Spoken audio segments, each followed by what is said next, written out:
Hai Sobat IKAPI, kembali lagi bersama saya Novi di channel YouTube kesayangan kita, IKAPI Official, yang selalu memberikan informasi terkait perpajakan.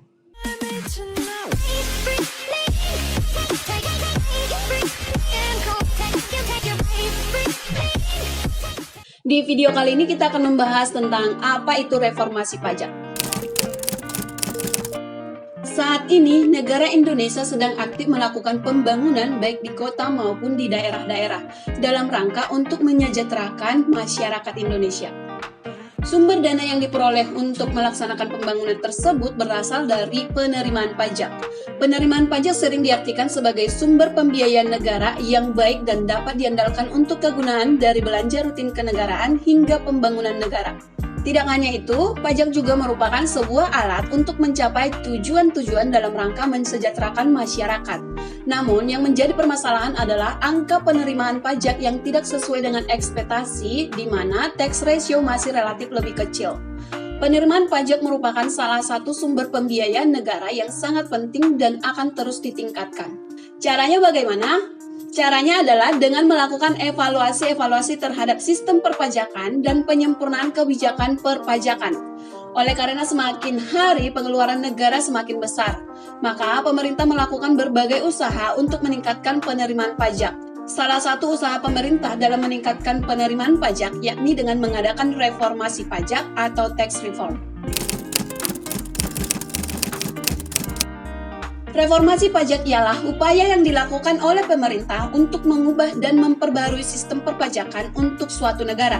Reformasi pajak menjadikan DJP sebagai institusi perpajakan yang kuat, kredibel, dan akuntabel.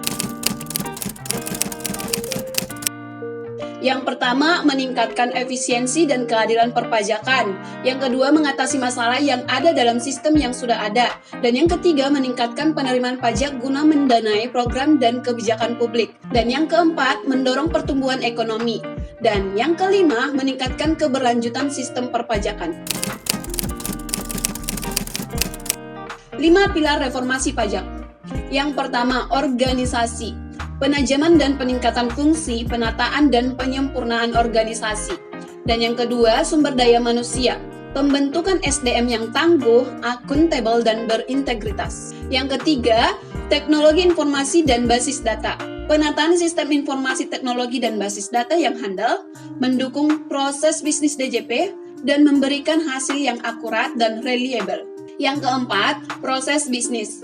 Penyederhanaan proses bisnis agar lebih efektif, efisien, akuntabel, berbasis teknologi informasi, dan mencakup seluruh tugas DJP. Dan yang kelima, peraturan perundang-undangan.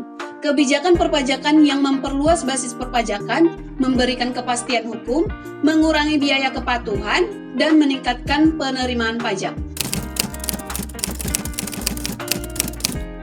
Berbicara mengenai penerimaan pajak, tiap tahunnya pemerintah menetapkan target pajak dan optimis akan tercapainya target penerimaan pajak. Nah, yang menjadi kendala adalah sulitnya mengumpulkan pajak dari wajib pajak. Di Indonesia setidaknya terdapat 5 tahap reformasi perpajakan atau tax reform, yakni tahun 1983, reformasi Undang-Undang Perpajakan.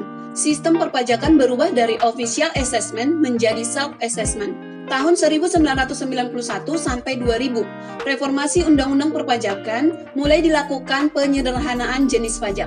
Tahun 2000 sampai 2001, reformasi birokrasi, penetapan visi, misi, dan blueprint.